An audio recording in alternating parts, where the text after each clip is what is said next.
Cette vidéo a pour but de vous aider à joindre les suggestions de documents à votre arbre familial. Les suggestions de documents sont des archives que l'arbre familial recherche automatiquement pour vous et elles sont issues de l'indexation, que ce soit de Family Search ou alors de sites partenaires. Il y a plusieurs endroits sur le site pour trouver les suggestions de documents. Le premier endroit, c'est la page d'accueil de Family Search, à laquelle on accède en cliquant sur le logo ici, en haut à gauche, Family Search, suggestions de tâches, de préférence l'onglet Documents, et apparaît la liste des suggestions qu'on peut développer éventuellement. Voilà. Le deuxième endroit où l'on peut trouver les suggestions de documents, c'est dans l'aide, ici en haut à droite, le point d'interrogation, document d'aide pour l'assistant.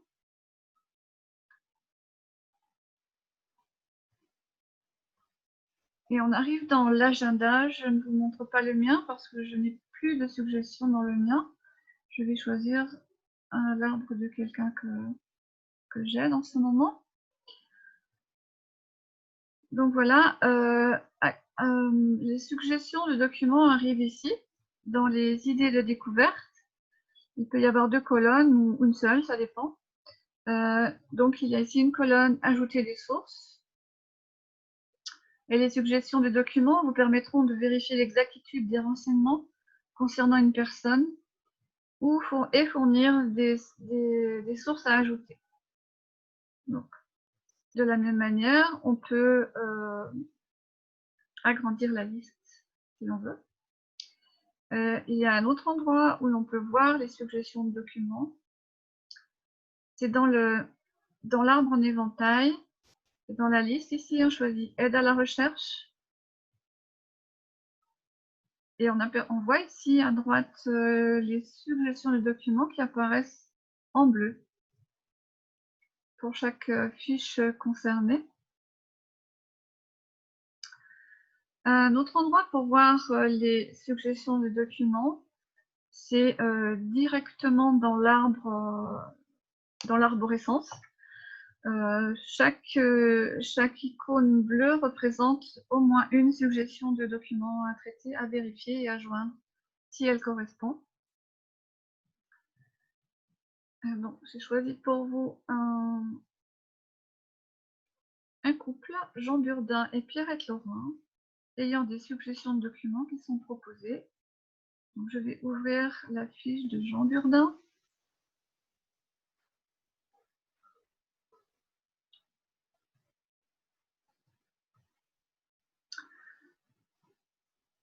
Et dans sa fiche, on voit ici en haut à droite qu'il y a 15 suggestions de documents en tout.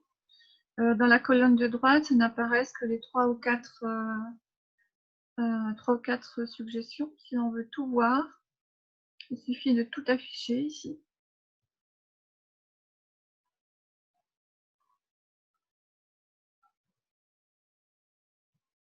Et on voit toute la liste des suggestions proposées, ici.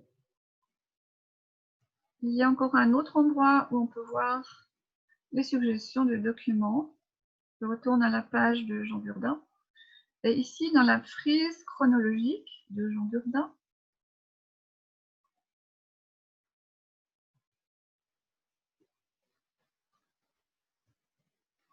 on voit aussi les suggestions par ordre chronologique.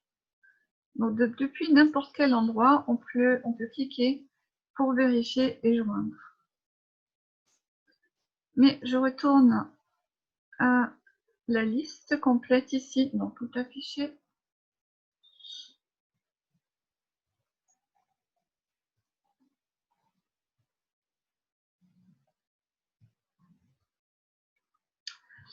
Et moi, j'ai une préférence pour traiter les suggestions dans l'ordre chronologique. Donc, moi, je préfère commencer par l'acte de naissance, s'il existe, ensuite l'acte de mariage, ensuite l'acte de décès des parents. Alors ici, par exemple, nous voyons tout en haut une proposition de mariage pour ce couple Jean Burdin, Pierrette Laurin. Donc je vérifie, Jean Burdin, Pierrette Laurin, et les parents portent le même nom, donc je vais aller vérifier et joindre.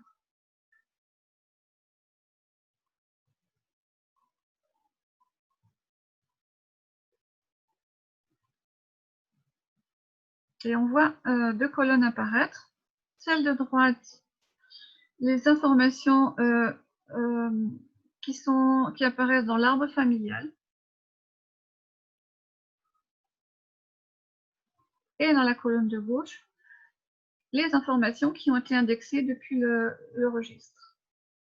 Donc ici, ça apparaît en vert pâle, ça signifie que les liens ont déjà été joints. Par contre, il y a une petite anomalie ici.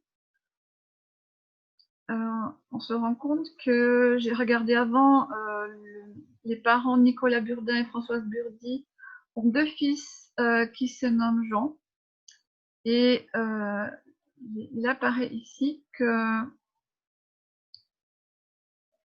la source a été attachée au mauvais Jean, on va dire. Donc je vais détacher la source du Jean Burdin qui n'est pas né en 1836 et je vais joindre la source et le document ici au Jean Burdin correct qui est né en 1836. J'avais vérifié avant. Donc je clique sur joindre. Donc cette page-là qui est maintenant reliée n'est plus utile, je peux la fermer. Et le mariage apparaît toujours, simplement parce que je dois rafraîchir ma page pour la mettre à jour. Ici, il y a une petite flèche en rond qui permet de rafraîchir la page. Cette flèche peut se trouver à un autre endroit sur votre, selon votre navigateur. Elle peut se trouver à gauche ou à droite. Voilà. Donc, je rafraîchis la page et je vois que la proposition d'acte, la suggestion de document pour le mariage n'apparaît plus. Donc, je vais plutôt cette fois retourner dans la fiche de Jean Burdin.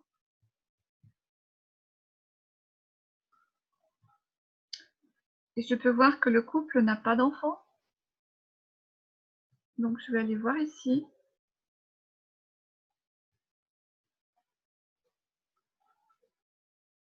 La naissance d'un enfant, Jean-Adolphe Burdin, en 1877. Donc, je clique sur vérifier et joindre.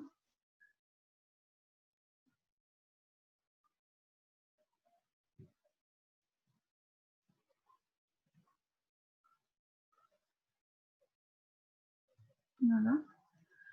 Donc, nous avons bien Jean Burdin et Pierrette Laurin comme parents. Donc, je vais joindre ici Jean. Je vais joindre la suggestion de document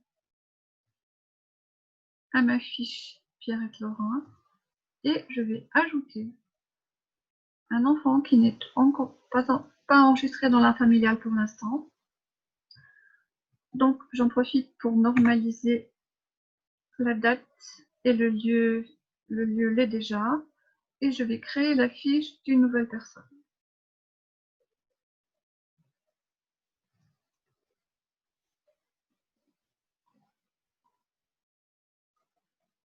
Et je vais fermer la page d'écran de création, et je vais cliquer sur rafraîchir ma page